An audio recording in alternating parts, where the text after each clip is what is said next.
Mambo vipi? Karibu sana katika mwendelezo wa mafunzo yetu, na leo tuko katika chapter 9, sura ya 9, au tupo katika siku ya 9. Nikukaribishe sana, hongera sana kwa kutenga muda wako wa kufuatilia na kuwa sehemu ya programu hii ambayo imekuwa ikiendelea. Almost tunaelekea mwisho sasa. Tunaelekea karibia na mwisho. Leo ni siku ya 9, na kwa neema yake Mungu kesho tutakuwa tunakamilisha day 10. Kinachokuwa kimebaki ni kwamba mwenye masikio asikie na mwenye kuchukua hatua achukue kwa ajili ya faida ya maisha yake, na wewe mwenye kupuuza na kuacha, kila mtu atavuna alichopanda. Kila mtu atavuna alichopanda. Jambo la msingi ni kuomba usipande mabua ukategemea kuvuna mazao. Hicho ndio kitu cha msingi, wala hamna kitu kingine. Na bahati mbaya zaidi ni kwamba maamuzi sio jambo la Mungu. Maamuzi ni jambo la mtu binafsi. Uwezo wa kuamua Mungu alimpa mwanadamu mamlaka yake. Hiyo huwezi kusema Mungu amenisaidia kuamua.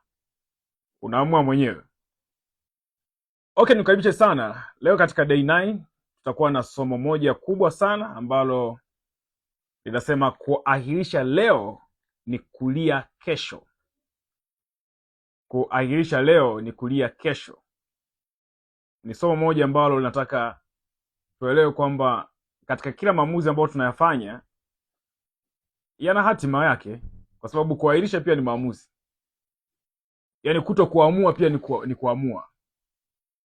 Yaani nimeamua kuto kuamua, na yenyewe pia ni maamuzi. Lakini sasa ikiwa kuna sababu ya kufanya leo ukafanya kesho, basi unaandaa kilio. Kuna kitu ambacho mimi nilikuja kujifunza kwenye maisha ya maamuzi, kwamba okay, uweza utafanya maamuzi leo, utafanya kesho, kote kuna gharama. Gharama leo at least iko controlled, yani unaweza ukaicontrol. Lakini gharama ya kufanya maamuzi wakati unalazimishwa kuyafanya ni mbaya sana, kwa sababu haiko controlled.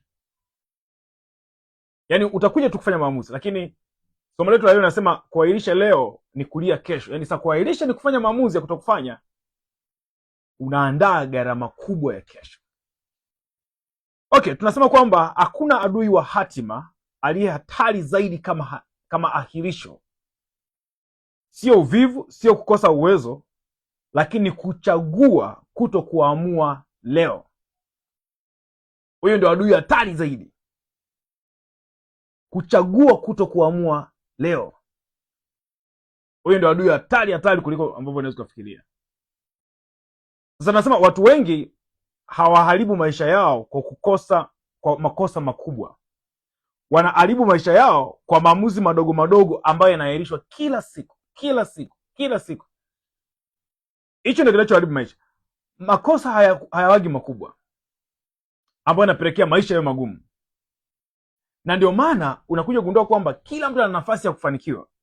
Kwa nini kila mtu ana nafasi ya kufanikiwa? Kwa sababu kanuni za mafanikio hazimpi favor mtu yoyote. Yaani leo ukitaka kuwa mtu wa tofauti, hauna sababu yoyote ya kusema sina hiki. Vile wao vinaitwa ni excuse, ni visingizio. Kwa sababu katika mazingira yale ambayo unafikiri wewe kwamba umeshindwa kufanya maamuzi ya kwenda mbele, kuna mtu kafanya. Sasa maana yake kama kuna mtu kafanya na anaendelea na maisha, ina maana wewe ile ni sababu. Na hata kama hakuna mtu amefanya, kuna mtu anakuuliza swali, anakuambia sasa mimi nifanye hichi kitu, nani amewahi kufanya? Kwa nini utakuwa kopi ya watu wengine? Kwa nini wewe usio wa kwanza kufanya ili watu wengine waje wakopi kwako? Watu ambao wamefanya vitu vikubwa walikuwa na desire, walikuwa na shauku ya kuwa waasisi, waanzilishi. Huwezi kuwa founder Huwezi kuwa muasisi kwa kuwa na mentality ya kuuliza kila kitu kwa watu wengine kwamba nani kafanya. Kama hichi kitu kinawezekana, wengine sio ngome fanya. Sasa wewe upeke wako uko wapi sasa? Wewe upeke wako uko wapi?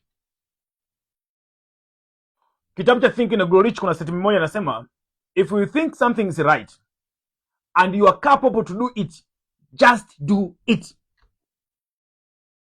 Kama unafikiri kitu fulani ni sawa na uko na uwezo kukifanya, kifanye. Usitafute mavalidation, usitafute nani kafanya nini na nini. Hapana. Wewe nenda mbele kwamba hichi kitu ni sahihi na nina uwezo kukifanya, kifanye, endelea. Ukiendelea kutafuta nani kafanya, sijui kilikwenda, rafiki yangu, utakuwa msindikizaji mpaka siku ya mwisho. Hakuna cha maana kitatokea kwenye mikono yako. By the way, hakuna kitu kipya chini ya jua. Lakini inapofika point ya kwamba umegundua kwamba hichi ndi kitu sahihi naweza nikafanya na kipo ndani ya uwezo wangu, let me do it. Asa mimi nakuongezea point nyingine. Hiyo ni ya Think and Grow Rich. Point nyingine kwamba mimi nakuja kujua kwamba kama umejua kwamba hichi kitu kinatatua tatizo la mtu mmoja tu, hata wasio wengi, hii idea inatatua tatizo la mtu mmoja tu, fanya na songa mbele. Fanya na songa mbele. Tunasema hatima haivunjwi kwa kishindo, huvunjwa polepole. Na mara nyingi sana adui anayeitwa ahirisho huwa haji kwa kasi. Anakunong'oneza. Nakwambia nini? Anakuambia sio leo bwana, hata kesho utafanya. Sio leo, hata kesho utafanya. Una haraka za kwenda wapi? Maisha ndio haya. We vipi? Sio nini? Huwa haji huu. Anakuja taratibu, anakunong'oneza. Mwisho wa siku umeharibu maisha yote kwa maamuzi ya kuto kufanya maamuzi. Hiyo ndio changamoto, na hapo ndio hatima nyingi zinakufa kimya. Yaani sio leo, utafanya kesho. Unanong'onezwa.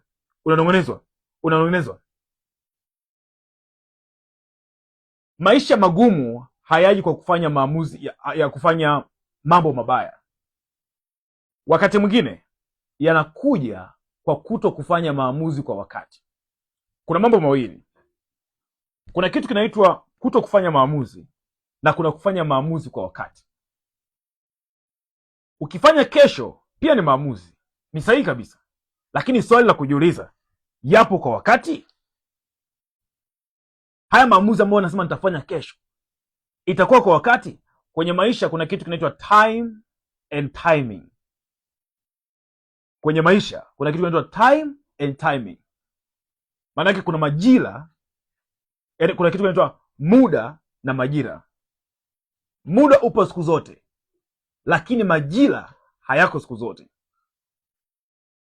Sasa tunapozungumzia maamuzi ya wakati sahihi, ni maamuzi yanayoendana na majira fulani.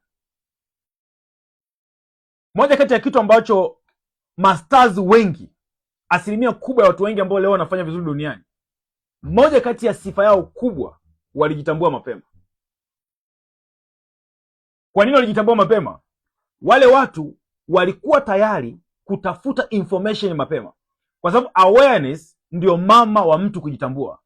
Jinsi unavyopata ufahamu mapema, jinsi unavyochukua hatua mapema, ndio jinsi ambavyo unakuwa mtu wa tofauti, na jinsi unavyojigundua mapema ndivyo una nafasi kubwa ya kufanya vizuri, kwa sababu una energy. Ngoja nikupe siri moja. Ni sawa, it is not late to be light, msemo wa mentor wangu, lakini mtu ambaye ameshtuka mapema akachukua hatua mapema sio sawa na mtu aliyeshtuka baadaye. Wewe mwenyewe ni shahidi. Utagundua kabisa kwamba kuna opportunities nyingi ambazo ulikuwa na nafasi ya kuzifanya miaka 3 iliyopita, miaka 10 iliyopita, ulipuuza. Wakati unataka kuja kufanya ni wakati ambao mambo hayawezekani tena. Labda gharama imeongezeka, mazingira ambayo uko nayo sasa hivi na uwezekano wa kufanya ile opportunity ni hamna tena. Hasa mwisho wa siku ni nini? Mwisho wa siku ni kwamba sawa, unaweza ukafanya maamuzi kesho, ukafanya kesho kutwa, lakini moja kati ya kitu ambacho kinapelekea watu wengi wanaingia kwenye matatizo, kwenye mateso mengi, ni kwa sababu ya kuto kufanya maamuzi kwa wakati. Unafahamu kabisa kwamba maisha yangu yako mikononi mwangu. mimi ndio nawajibika kwa maisha yangu. Badala ya kuchukua hatua, unaanza kunyoshea vidole watu wengine kwamba fulani najua, fulani najua. Hapo unaua hatima yako kwa mkono wako mwenyewe, unaua kesho yako kwa mkono wako mwenyewe. Take action, chukua hatua, chukua hatua. Sasa moja kati ya kitu ambacho pia kwa makini wanasema kwamba kuahirisha ni tabia iliyojificha kama busara. Kuahirisha ni tabia iliyojificha kama busara. Wakati mwingine unajipa kila sababu ya kuahirisha ukifikiri ndio busara. Kivipi? Inaonekana kama ni subira, kumbe ni hofu. Inaonekana kama ni kupanga, kumbe ni kukwepa. Inaonekana kama ni kusubiri muda sahihi, kumbe ni kuchelewa kimkakati. Sasa kila siku unapoahirisha unajenga tabia ya kuto kuchukua hatua. Hii ndio mbaya sana. Sikumbuki nilikuwa nasoma kitabu gani, sikuwa nasoma kitabu gani, lakini nafikiri kilibadilisha maisha yangu. Sikumbuki ni kitabu gani kile kitabu nilikuwa nasoma. Umaskini au utajiri unajengwa na kitu kinaitwa identity.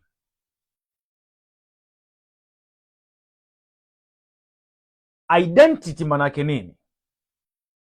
Identity ni tabia iliyosugu ambayo imetengeneza mfumo wa kuamini kwako. Inaitwa huo mfumo wa kuamini unaitwa belief system. Maskini ni zao la mfumo wake wa kuamini. Ukimwambia unajua unaweza kuwa tajiri, anakuambia no, sio mimi. Hapana, sio mimi. Kwa nini amesema sio mimi? Kabla hajajibu anacho kitu kinaitwa belief system. Yaani ana mfumo wake wa kuamini. Tajiri ni tajiri kwa sababu hata kabla hajapata pesa ana mfumo wake wa kuamini ambao unamwelezea kwamba yeye ni tajiri. Ukimwambia bwana kuna opportunity ambayo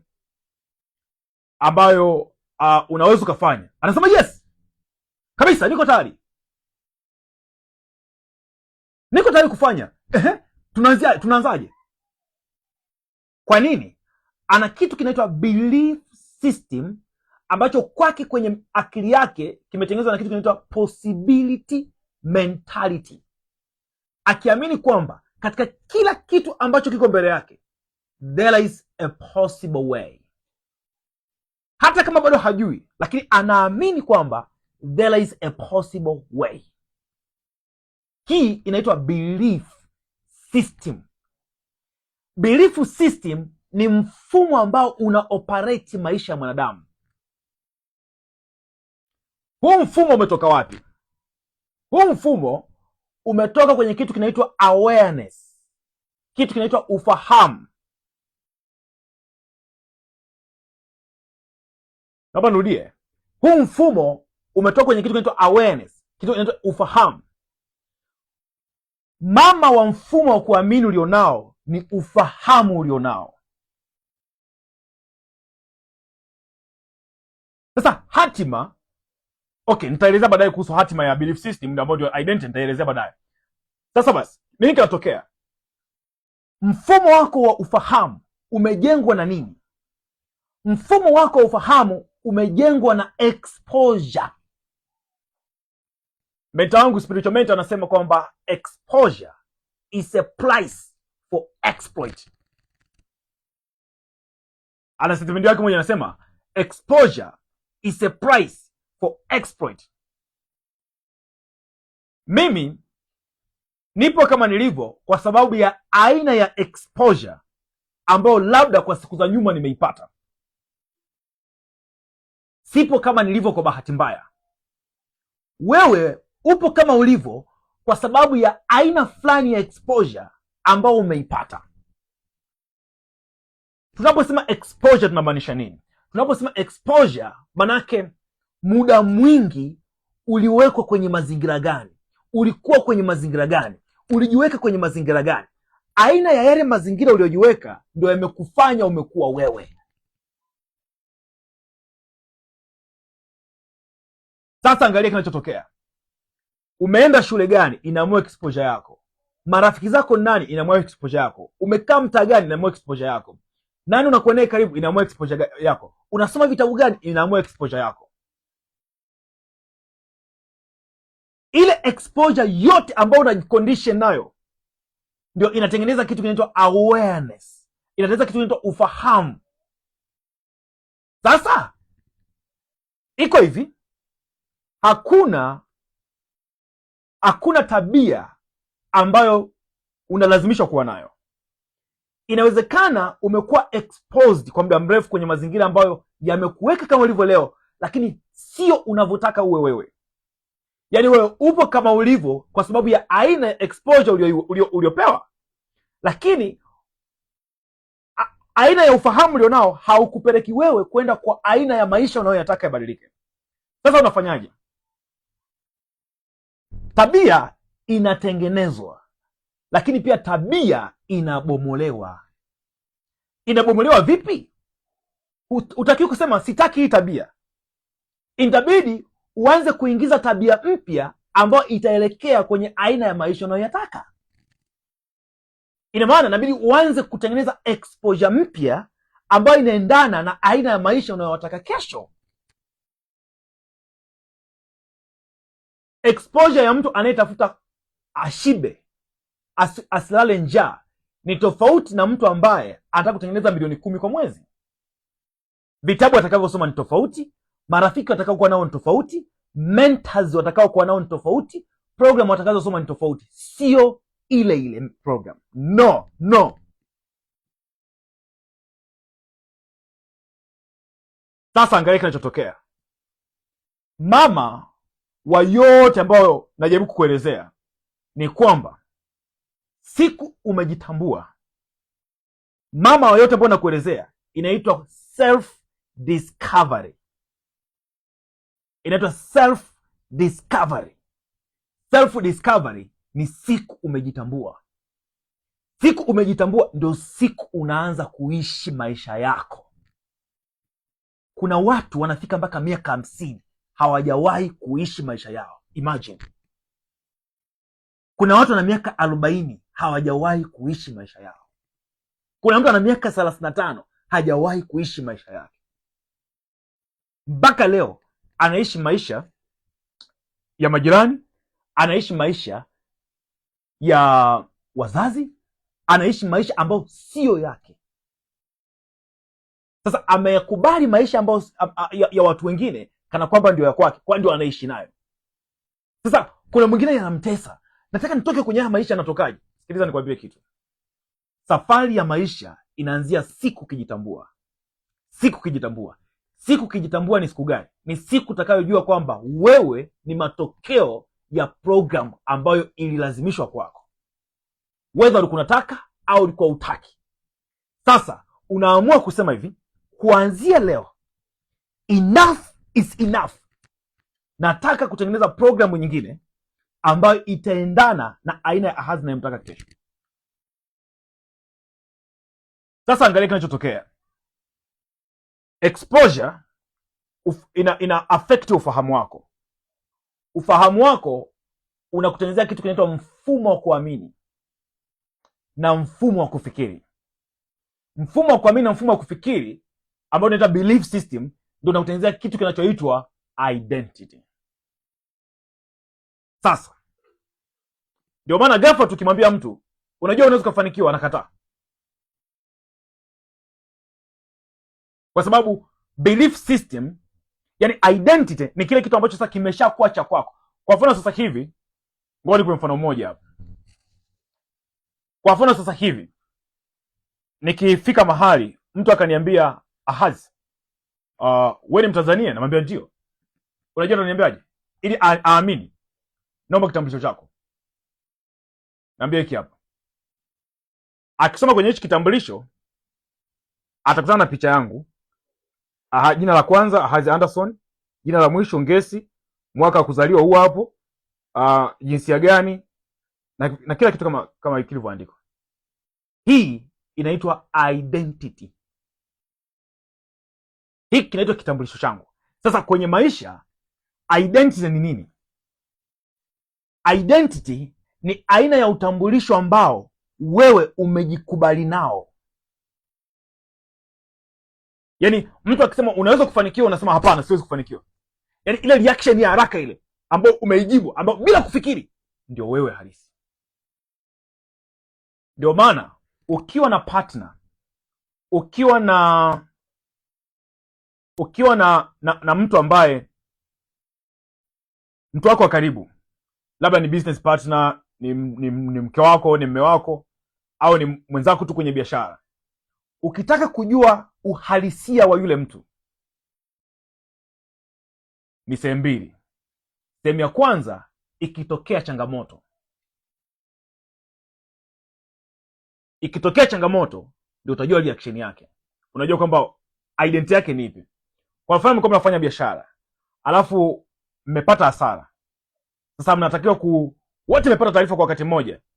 Bwana ise, tuliingiza ile milioni 1, lakini taarifa zilizokuja ni kwamba tumepata hasara ya Laki8. Angalia sasa, nishasema sidhani kama hii biashara ingefanya kazi. Yes, pale ndio umeshagundua identity ya partner wako. The first reaction, ile reaction ya kwanza kabisa, achana mtakapoanza kupoa, mtakapoanza kurudisha akili, mtakapoanza kufikiri, mtakapoanza kutulizana. First reaction ndio identity halisi ya mtu.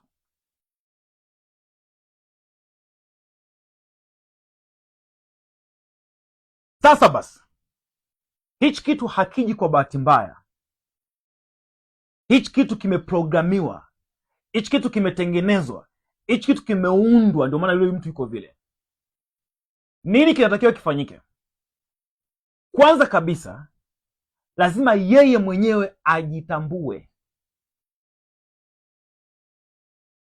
Yeye mwenyewe ajitambue. Akishajitambua, haitachukua muda mfupi aanze kujiprogram upya ili kuwa mtu halisi. Kwa sababu gani? Mwisho wa siku, huyu partner wako mtakuja kuachana kwenye biashara. Huyu partner wako huyu mtakuja kuachana kwenye biashara, kwa sababu biashara siku zote sio mtelezo. Biashara ni ups and down, ups and down, ups and down. Hasa kitakachokuja kukutofautisha yeye na huyu, ile reaction yake ile, atakuja kufanya maamuzi magumu siku moja ambayo hutakao uamini. Lakini indicator nimeshakwambia kwamba huyu mtu sio sahihi kwenye hiyo movement. Ndio maana biashara nyingi sana za partnership zinakufa. Kwa nini zinakufa? Zinakufa kwa sababu identity mbili zinaungana kutengeneza identity moja. Hasa mwisho wa siku zile identity hazishikani, zinaachana.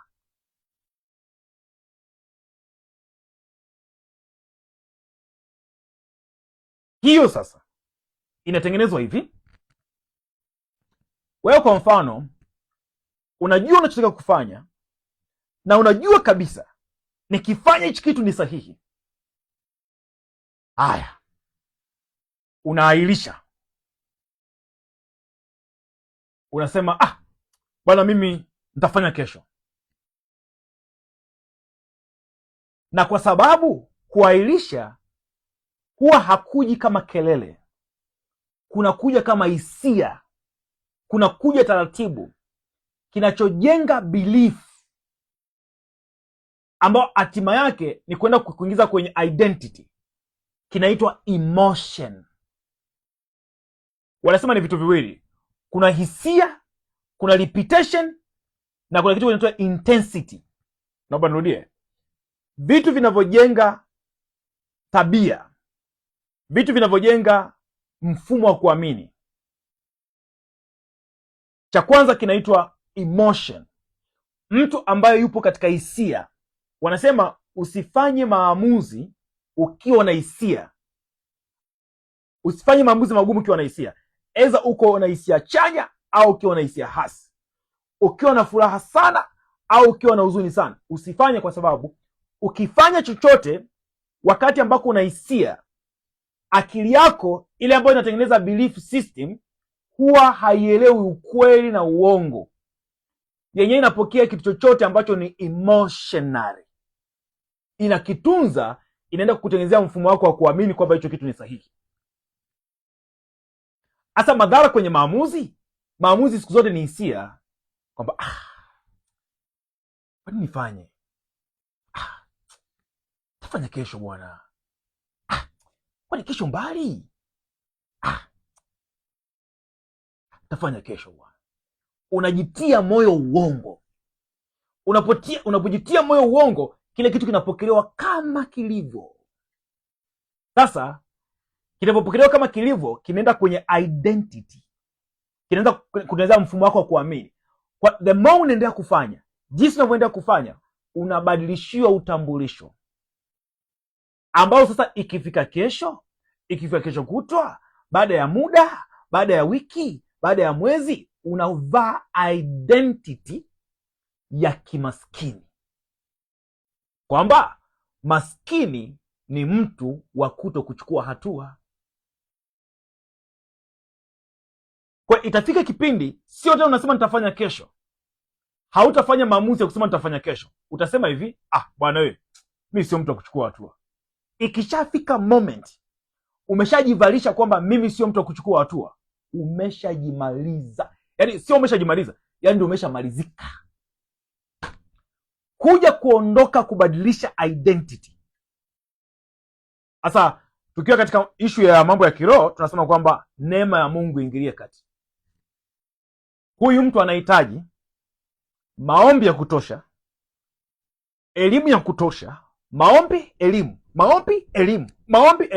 kwa sababu inaweza ikachukua hata muongo, ikachukua hata miaka 10 ikakuja kubadilisha hiyo identity. Ndio maana gap kati ya maskini na matajiri ni kubwa na linaendelea kuwa kubwa. Kwa nini? Familia ya kimaskini inamjengea mtoto identity ya kimaskini, inamjengea mtoto identity ya kimaskini, inamjengea mtoto mtoto akiamka haoni chakula. Haya, sijui mzazi ametoka ameenda kupambana, ameleta. Akishaleta, wakati wanakula, mzazi anamwangalia mtoto, uende kukomba uone kama kesho utakula. Mtoto anaona, mtoto anasikia. Haya, mtoto anaomba labda ni nguo au ni chochote kile. Sasa baba, sina hela. Nafikiri hela zinaota kwenye miti. Anaona siku zinazidi kwenda, nenda shule wewe, feri uone maisha atakavyokufundisha, feri uone. Ndio anakuwa hivyo, ndio unapoona maisha ndio yanavyoenda. Sasa huyu mtu anayajua maisha kwa mfumo wa familia yake. Wakati anaendelea kukua, anachukua kile kitu kwamba ndio maisha jinsi yalivyo. Sasa anakuja kutengenezewa kitu kinaitwa scarcity mentality. Hawa kwenye ulimwengu wa pesa wanaamini sana kwenye akiba. Yaani wanaamini sana kwa sababu tofauti ya maskini na tajiri ni moja tu. Maskini anaamini kwenye akiba, tajiri anaamini kwenye kuwekeza. Nitakupa tofauti zake, pengine inaweza kukuchanganya na hiyo. Huyu anaamini katika akiba, anaamini katika kubana, kwa sababu anaamini kwamba kile alichonacho hakiwezi kuongezeka. Kile alichonacho kitamsaidia kesho akiwa ana shida. Inaitwa scarcity mentality. Hiyo ndio akili inayoongoza akili ya kimaskini. Ukimwambia sikiliza, unatakiwa ujifunze ili uweze kuwa mtu wa tofauti, haamini kujifunza kama ni kuwekeza. Anaamini kujifunza kwa sababu unatoa pesa na hauoni kitu kinarudi saa hiyo hiyo, yeye anaamini kwamba anapoteza. Kwa hiyo ana scarcity mentality, ana akili ya uchache ambayo kila wakati inawaza shida, mateso, manunguniko, huzuni, inawaza maumivu, ambayo yale maumivu yaliingizwa wakati anakuwa katika familia yake. Umeona hilo gap la maskini na matajiri linavyokuwa?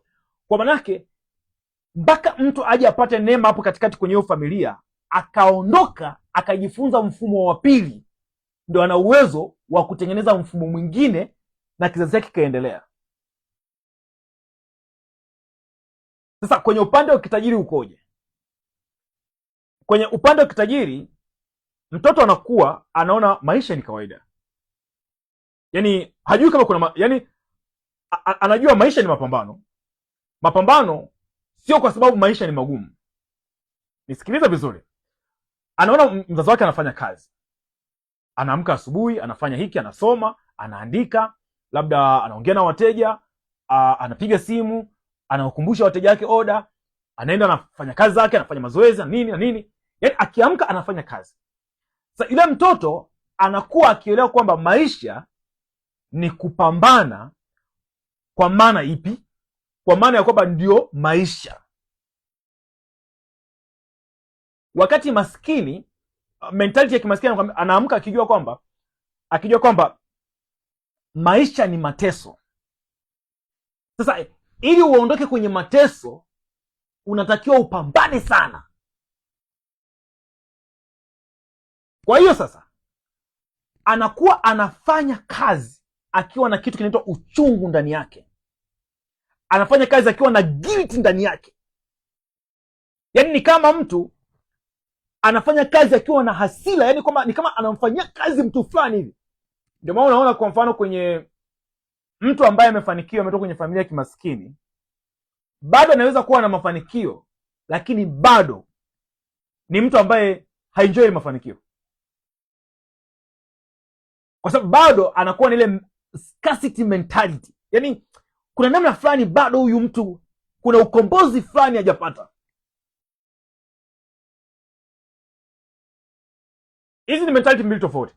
Mtoto wa kitajiri, mtoto aliyekuwa kwenye familia ambayo ameona wazazi wake wanapambana, maisha yanaendelea na kila kitu kinaendelea, huyu anaamini kwamba, yani amejengewa kwamba maisha, yani kuishi ni kutatua matatizo. Naomba nisitumie neno kupambana.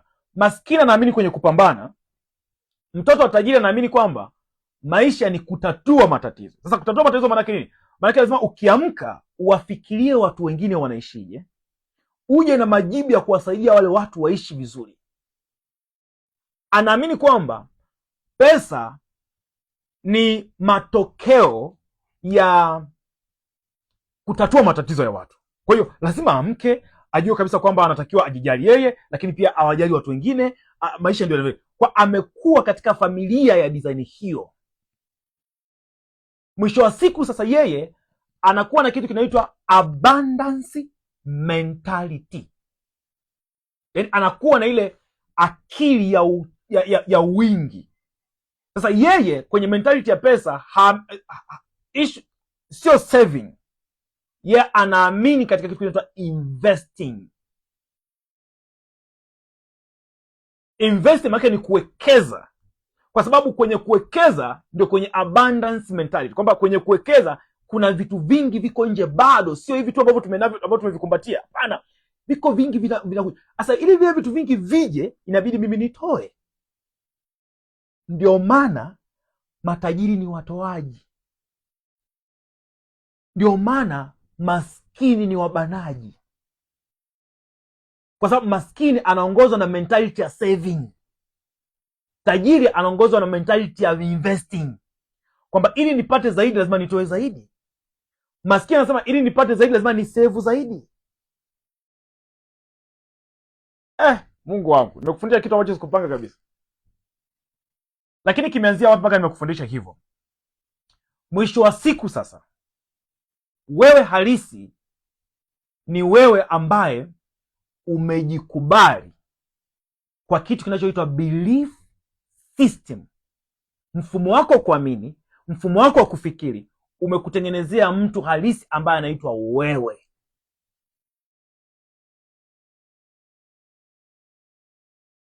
Ndio maana mwisho wa siku ni hivi.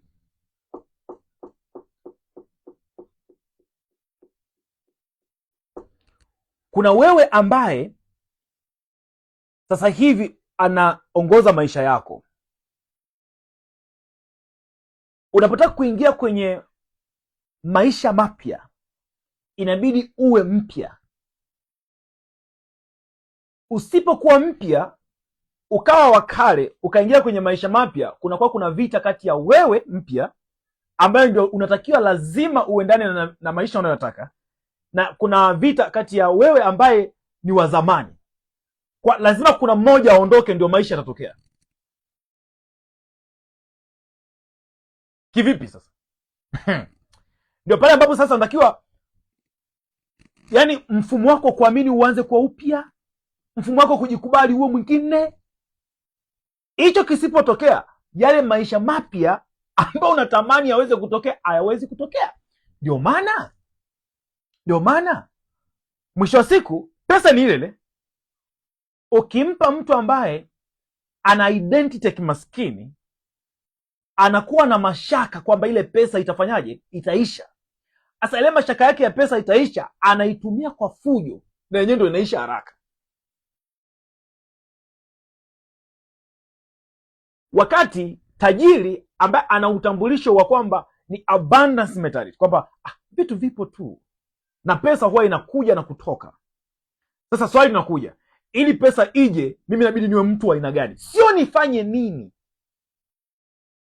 Kuna tofauti kati ya nifanye nini pesa ije na mimi niwe nani pesa iweze kuja.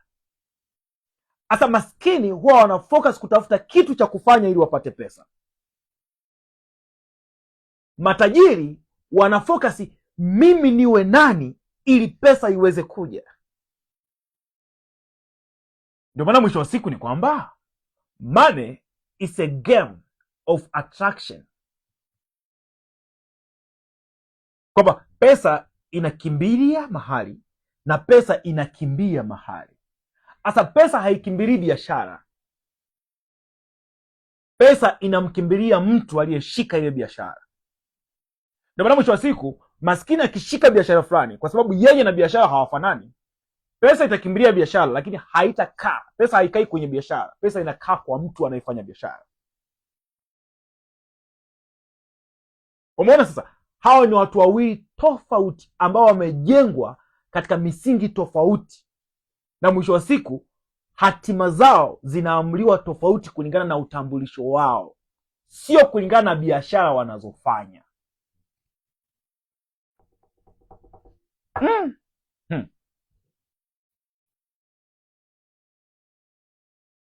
Sasa kitu kibaya sasa kwenye ili somo letu ambalo tunaliangalia hapa sasa, ya kutambulisha masomo tutakayoangalia, usijali utakapoishia hapo hapo, ni hivi: unapokuwa ni mtu wa kuahirisha, kwa sababu mafanikio hayarespondi hisia, ila tabia zinatengenezwa kulingana na hisia. Mafanikio yanaitikia maamuzi, kwamba nitafanya, ukafanya. Sasa maanake kinachotokea ni hivi, pointi yangu msingi kwa hivi: kila siku unapoahirisha unajenga tabia ya kuto kuchukua hatua, ambayo hii tabia ya kuto kuchukua hatua, tabia inapoendelea inajenga imani. Imani inapokolea inajenga kitu kinaitwa utambulisho. Sasa tunasema kwamba hiyo tabia inakuwa ndio mfumo wako mpya, inaitwa new belief system. Belief system ndio inaitwa operating system of a man, yaani mfumo wa uendeshaji wa maisha ya mwanadamu ni imani yake. Ndio maana ni kitu kibaya sana kujifunza kitu kibaya katika njia nzuri. Yaani kuna kitu ambacho sio sahihi alafu kikafundishwa katika mfumo mzuri, haibadilishi kwamba kile kitu ni kibaya.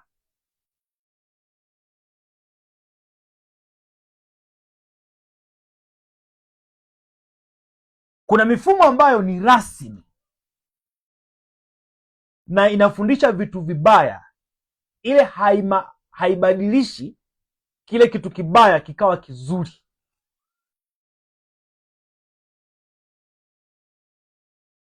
Ndio maana siku zote unapotaka kufanya jambo fulani lazima ufuatilie kwanza origin, ufuatilie kwanza asili, ufuatilie background ya kile kitu. Hapo tu ndio ambako panafanya kitu kinachoitwa faida ya historia, kwamba ukiweza kujua historia ya jambo fulani inakupa nafasi pia kuto kurudia makosa ya ile historia. Ndio maana kitu ambacho matajiri huwa wanafanya ni kitu kimoja. Wakitaka kufanya decision, anakwambia hivi, okay, sio mbaya, najua mambo ni mazuri na kila kitu, lakini nataka kujua kitu kimoja. Hii, nichukue mfano, hii program ambayo nataka nimpeleke mtoto wangu, ambayo nataka mimi nikafanye, imeshatengeneza watu. Okay, nimeshajua kuna program, lakini nataka kujua hii program imemtengeneza nani? Yaani nani katika hii amepata matokeo? Kwa sababu kama kuna aliyepata matokeo, manake ni kwamba kuna mfumo fulani ambao utakwenda kuingizwa, ambao una nafasi kubwa ya kufanya mimi niwe mtu wa tofauti kama fulani ambaye ametokea. Yaani tufanye kwamba kama nitawajibika to the maximum katika kiwango ambacho kinatakiwa, je, ninaweza nikafika katika hatima gani juu ya hiki ambacho nataka kukifanya? Ndio maana tukiwa pia nimekuwa nikishia na nyinyi pia kuhusu ishu ya kusoma vitabu na kujifunza. Mimi nimekuwa natamani kujifunza toka muda mrefu sana, toka mwaka nimeanza 2011 kitu kama hicho, lakini nimekuja kupata insight 2020, miaka 9 baadaye,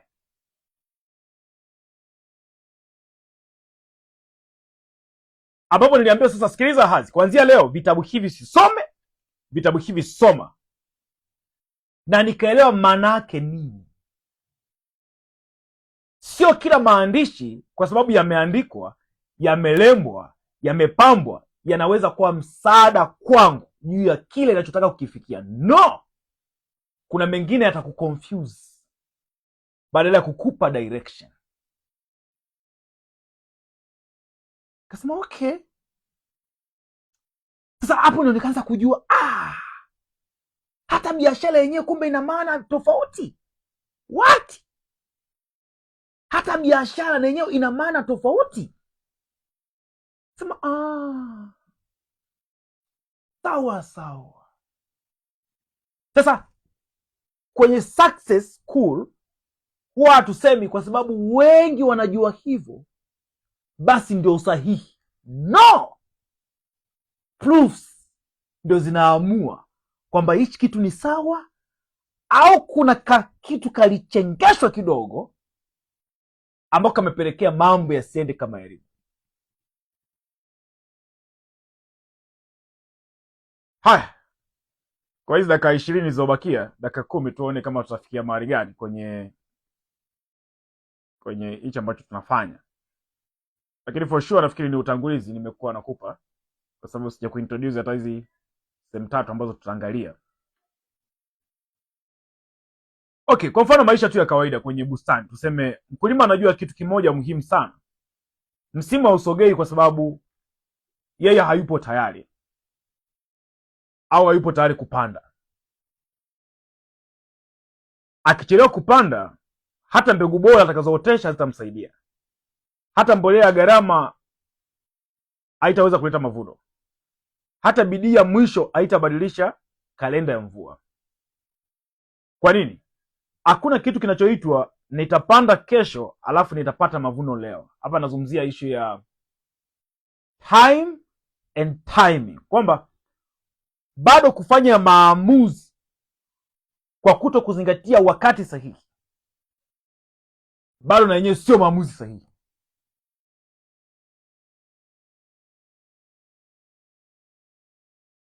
Kwa sababu mvua haiji kwa sababu unasema mimi nimejiandaa. Mvua inakuja kwa majira yake, na uwezo ukaotesha kesho ukatamani uvune kwa kutumia wingu la leo au la jana. No, haitafaa. Kwenye kuku hivyo tunasema mfugaji anaairisha kuanza program maalum, kwa mfano, ili aweze kufanya mradi kwa ustadi. ataahirisha kuanza mradi, pia ataahirisha kuweka tayari banda, ataahirisha kuweza kujua chakula gani kitafaa. Sasa huyu ana tatizo la mtaji, ana tatizo la maamuzi, na hiyo gharama ya maamuzi haiwezi kaonekana leo, itaonekana miezi miwili ijayo, miezi mitatu ijayo. Ukuaji utakuwa mdogo, vifo vya katikati, hasara isiyoeleweka. Tatizo lilikuwa kuchelewa kuanza kwa wakati sahihi. Sasa tunasema kuahirisha ni kodi unayolipa baadaye. Kuahirisha ni kodi unayolipa baadaye. Hakuna kitu nakwepa, ila una forward. Elewa hivi, kila siku ambapo unasema nitafanya kesho, ni si kwamba unatatua tatizo, ila unalimbikiza tatizo. Hiyo inaitwa carrying forward. Yaani hiyo itapelekwa mbele, alafu mwisho wa siku utakuja kufanyiwa mahesabu yote. Kwani bora kusema kwanza zako leo ili kupunguza hekaheka za kesho? Kila unaposema ndio, unaokoa jambo fulani lilokuwa zito kesho kwa ajili ya leo. Okay, mfano tu wa kawaida. Leo kwa mfano katika mtaa wako kuna kiwanja kinauzwa labda milioni 2. Si ndio? Kipo karibu na nyumba yako kabisa. Na ukipiga hesabu unaona kabisa una vision ya kufanya kitu ambacho kinahitaji hilo eneo. For sure, kwa uhalisia hauna milioni 2. Sawa. Ukaacha, akaja mtu mwingine akanunua, au ukaacha nyumba ikajengwa. Baada ya miaka 5 ukagundua kwamba unahitaji eneo liongezeke. Sasa bado yule bwana ambaye aliweza kuweka nyumba yake pale, ukasikia story kwamba lile eneo anaweza kaliuza ikiwa mtu atafika bei.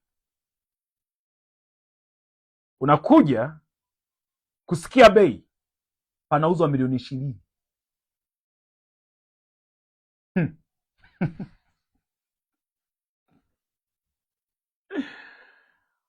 Panauzwa mara 10 zaidi ya bei ambayo kuna siku uliisikia.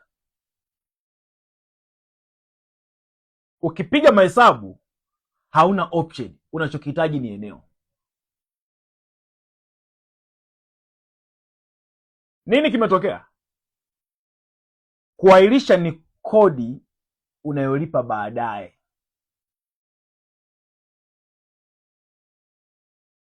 Yaani sio kwamba umeahirisha kwamba hautalipa. Utalipa tu, lakini ni kodi unayolipa baadaye. Kwenye maandiko kuna sehemu inasema mkono wa mwenye bidii utatawala, bali mvivu atalipishwa kodi. Sasa sikumbuki vizuri itakuwa ni wapi. Ngoja niangalie alafu nione kama itakuwa right. Anasema mkono wa mwenye bidii utatawala, bali mvivu atalipishwa kodi.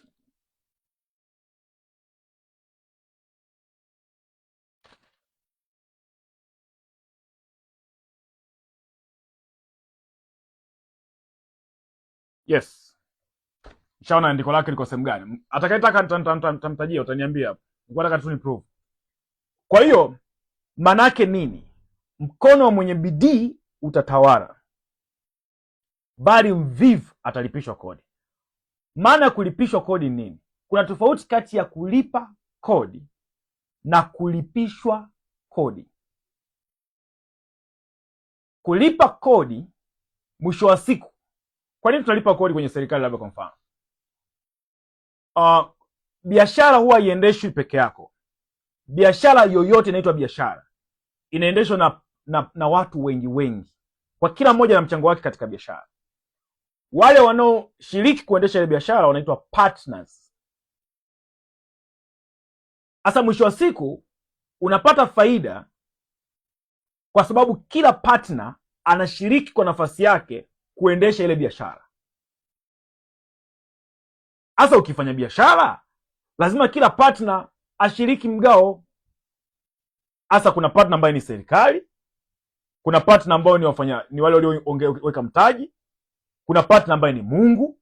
Kwa mwisho wa siku Mungu atachukua chake kulingana na partnership wake, serikali itachukua chake kulingana na partnership wake, wanahisa wa ile biashara watachukua chao kulingana na partnership wao, wafanyakazi watachukua chao kulingana na ushirika wao kwenye biashara. Kwa hiyo kulipa kodi ni utaratibu wa biashara, yaani biashara haiwezi kuendeshwa bila wanahisa. Sasa angalia kinachotokea. Kulipishwa manake ni kulazimishwa, kwamba hujapata chochote kwa sababu ya uvivu, kwa lazima ulipishwe kwa sababu unafanya biashara kwenye mazingira ambayo sio yako. Asa mkono wenye bidii utazalisha. Ukishazalisha kila mtu atapata share yake na yeye atapata cha kwake. Lakini mvivu atalipishwa. Ukisema tafsiri ya Kiingereza inasema diligent hands will rule but laziness ends in slave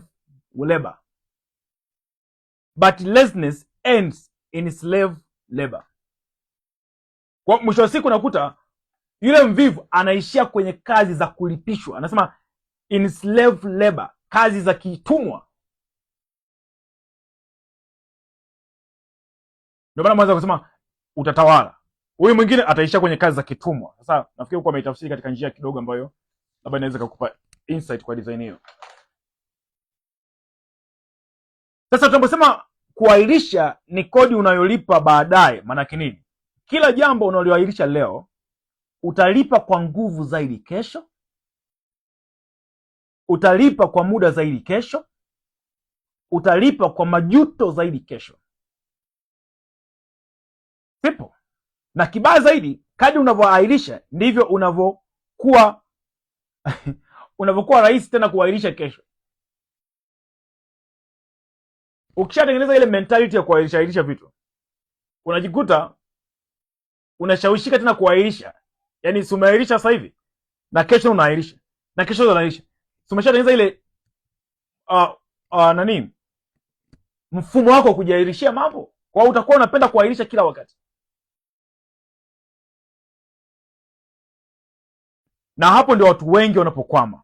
Wanasema bado najiandaa, bado natafuta taarifa, bado napima mazingira, wakati wenzako wanasonga mbele kwa maamuzi ya kuchukua hatua mapema. Sikiliza rafiki yangu, muombe sana Mungu akupe hekima ya kutambua kwamba unawajibika. Mungu atakusaidia kufanya maamuzi. Muombe akupatie hekima ya kutambua kwamba unawajibika. Sasa katika chapter hii, maana ni utangulizi, tutaangalia sehemu 3. Sehemu ya kwanza, kwa nini kuahirisha ni adui wa hatima. Hiyo sehemu ya kwanza. Sehemu ya pili, jinsi muda unavyogeuka kuwa adui ukichelewa. Yaani muda unageuka vipi kuwa adui ukichelewa. Alafu sehemu ya 3 tutaangalia maamuzi madogo 3 ya haraka yanayoweza kubadili mwelekeo wa mwaka wako. Kwa sababu ya muda sitaweza kuendelea. Kama itafaa kufix masomo 2 in 1 katika kipindi kijacho, tutaangalia kitu gani cha kufanya. Lakini kwa wewe utangulizi ambao nimekupatia pia liwe sehemu kama ya somo ambalo kwa namna moja au nyingine inaweza ikakusaidia. Lakini kwa sababu ya muda sitaweza kuendelea. Otherwise, nimeenjoy. Leo tuko day 9, siku ya 9. Tupo kwenye vipindi vile vya moto vya mwisho. Kazi kwako kuamua kwamba unaweza kuenda pamoja au ndio umejikatia tamaa sasa. Okay, kama uko serious ungependa tukushike mkono hatua kwa hatua na una ndoto ya kufanya kuku na bustani katika eneo lako dogo, wacha nikuandikie namba hapo 0761 825 808. Tucheki kwenye WhatsApp, tutakupatia utaratibu wa program zetu na Baada ya hapo tutaona jinsi ya kukusaidia. Kipimo cha maamuzi hicho. Unaletewa program na nini. Na by the way, gharama za programu zetu zitakuwa juu zaidi kwa kadri siku zinavyozidi kwenda. Kumbuka kwamba sasa hivi tuko na mkakati wa kutengeneza kitu kipya kingine ambacho kinaweza kuwa na nafasi kubwa zaidi ya kutufanya tufanikiwe. Kama unavyojua, ukitengeneza kitu kipya gharama inakuwa kubwa zaidi. Kwa sasa hivi una nafasi ya kushikilia program mojawapo kwa bei ambazo naweza nikasema ni rafiki, lakini to be honest, inawezekana kuna mabadiliko makubwa yakatokea wakati tunaendelea. Kuna program tutaziua na kuna program gharama yake inaweza kuwa kubwa zaidi. Kama uko interested na mambo ya kuku na bustani katika eneo dogo na ukaamini sisi tunaweza kukusaidia, tutumie ujumbe wenye neno program kwenye WhatsApp 0761 825 808 kabla mambo hayajabadilika, uweze kujinyakulia hiyo offer. Mimi nafikiri kuache. Kama kuna masomo umeyakosa mengine, nenda YouTube Profitable Farm TZ, yafuatilie, yapitie, yatakusaidia sana. Vinginevyo mwalike na mtu mwingine aendelee kutufuatilia, na tutakutana kipindi kingine kwa ajili ya kuendelea na masomo yaliyobakia. Otherwise, ubarikiwe sana na Mungu awe pamoja na wewe katika safari yako. Enjoy.